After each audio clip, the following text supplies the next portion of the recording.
உன்னைய முதல்ல இப்படி கையில வாங்கினப்ப ஆண்டவன்ட்ட என்ன வேண்டனாரு தெரியுமா? எனக்கு வர எல்லா கஷ்டத்தையும் இவனுக்கு கொடுத்துரு, இவனுக்கு வர எல்லா சந்தோஷத்தையும் எனக்கு கொடுத்துறியா?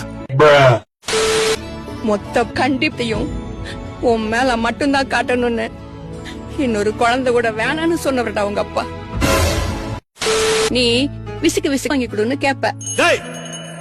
உங்ககிட்ட கோவமா பேசிட்டு உள்ள வந்து என் புள்ள கேட்டதும் அவனை அப்படியே அள்ளி தூக்கிட்டு போய் வாங்கி கொடுக்கணும்னு ஆசையா இருக்கு. கையில காசு இல்லடி. உன்ன கடனாளியா நிக்க வைக்கிறதுன்னு முன்னாடியே கடன் அழைச்சிட்டாரு. பையன் பேர்ல எவ்வளவு கடன் வேணாலும் இருக்கலாம் சார், ஆனா என் பேர்ல எந்த கடனும் வேணாம் சார். உனக்காக எதுவுமே பண்ணிக்காததுதான் அந்த ஆளுக்காக பண்ண எல்லாமே.